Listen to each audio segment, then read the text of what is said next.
صحابی اٹھا یا رسول اللہ میرے پاس تو مال ہی نہیں ہے، تو میں مال تو پاک تو چھوڑ دیں، یہ تو زکیہم دل کیسے پاک کروں؟ تو حضور نے فرمایا کہ تمہارا تبسم کرنا کسی مومن کے لیے، اب ان کے لیے جن کے پاس مال نہیں ہے لیکن وہ زکوٰۃ دینا چاہتے ہیں، وہ زکوٰۃ نکالنا چاہتے ہیں، اس لیے نہیں کہ مال پاک ہو، اس لیے کہ دل بھی پاک ہو، تو زکیہم کی ڈگری مل جائے۔ تو فرمایا اگر تمہارے پاس مال نہیں ہے، حضور صحابی سے مخاطب ہے اس آیت مبارکہ کے بعد کہ دل بھی پاک ہوتا ہے، مال بھی پاک ہوتا ہے، آقا جی مال تو ہے نہیں، فکر بھی نہیں، لیکن اب دل پاک ہوتا ہے زکوٰۃ سے، ہم زکوٰۃ دینا چاہتے ہیں۔ حضور نے فرمایا مومن کو تبسم سے ملا کرو، یہ تمہاری زکوٰۃ ہے۔ راستے میں جاؤ تو کسی پتھر کو ہٹا دو، یہ تمہاری زکوٰۃ ہے۔ اندھا نظر آئے اسے راستہ دکھا دو۔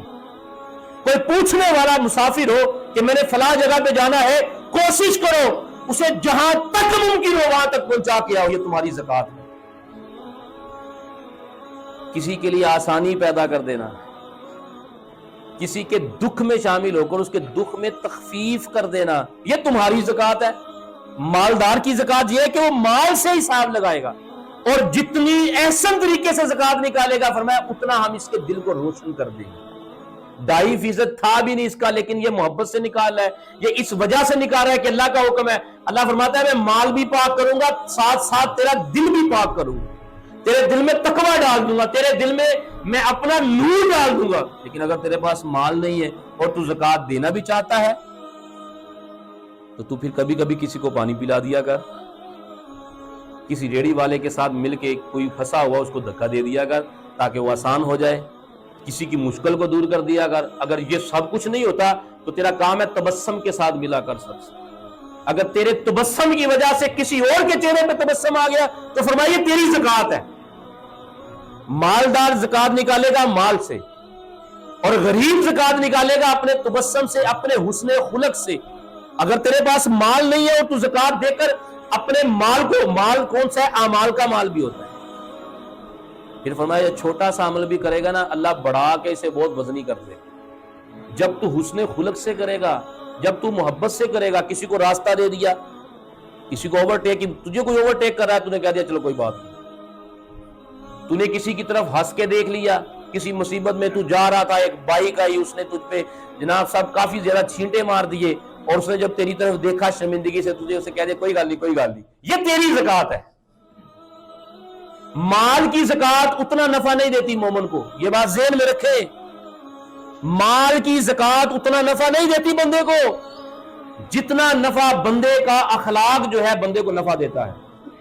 اور آج کے دور میں مالی زکوٰۃ بھی ضائع اس وجہ سے ہو رہی ہے کہ ساتھ اخلاقی زکوٰۃ نہیں نکل رہی ہے۔ چار پائی پہ بیٹھے ہیں، چیئر پہ بیٹھے ہیں تو ٹانگ پہ ٹام رکھی ہوئی ہے، منہ پہ پان ڈالا ہوا ہے، سگریٹ پکڑی ہوئی ہے، احسان کر رہے ہیں لوگوں میں بانٹ کر، اور تیرا انداز دینے کا جو ہے وہ ٹھیک نہیں ہے، تو یہ تو زکیہم کی ڈگری نہیں تجھے ملے گی۔ تو زکیہم کی ڈگری لینی ہے، باطن کو پاک رکھنا ہے، تو بغیر مال کے بھی میرے آقا نے فرمایا ہے۔ غریبوں کے لیے کتنا احسان کیا ہے کہ غریب شخص جو ہے فرمایا یہ اگر احسن طریقے سے کھجور صدقہ کرے گا، ایک کھجور صدقہ کرے گا، تو فرمایا یہ قیامت تک بڑھتی رہے گی۔ قیامت والے دن جب تولا جائے گا یہ ایک کھجور نہیں ہوگی، یہ احد پہاڑ سے وزنی اعمال ہوگا۔ سب سے بڑی زکوٰۃ کیا ہے؟ مال کے بعد مال کی زکوٰۃ تم پہ واجب ہے، اس سے چھٹی نہیں ہے، اس سے چھٹکارا نہیں ہے۔ لیکن اس کے بعد جو زکوٰۃ مالی طور پہ نہیں دے سکتے، وہ اخلاقی طور پہ زکوٰۃ، حضور نے فرمایا کسی اندھے کو راستہ دکھا دو، راستے میں پڑا ہوا پتھر ہٹا دو، پتھر کیا ہڈی ہٹا دو، کانٹا اٹھا دو، فرمایا تمہارے لیے زکوٰۃ ہے۔ وہ زکوٰۃ جو ہے مال اور دل کو پاک کرتی ہے، یہ جو ہے زکوٰۃ، یہ تیرا حسن خلق ہے۔ تو کوئی بندہ تیرے پیچھے آیا ہے اور تیرے قریب کھڑا ہے، جگہ نہیں مل رہی، تو اٹھ کے کھڑا ہو گیا یا تو اتنے بیٹھ جا، تو آپ ادھر بیٹھ جائے، حضرت آپ ادھر بیٹھ جائیں، یہ تمہاری زکوٰۃ ہے۔ اور یہ وہ زکوٰۃ ہے جس سے اللہ دل کو پاک کر دیتا ہے۔ اگر دل پاک ہو گیا نا بندے کا، آیا جب دل صاف ہو جائے گا نا، پھر اس دل میں اللہ کا ڈیرا ہو جائے گا۔ جب اللہ کا ڈیرا ہو جائے گا پھر تیرا دل منور ہو جائے گا، آنکھیں بند ہوگی، روح نکل جائے گی، لیکن دل تیرا زندہ ہوگا۔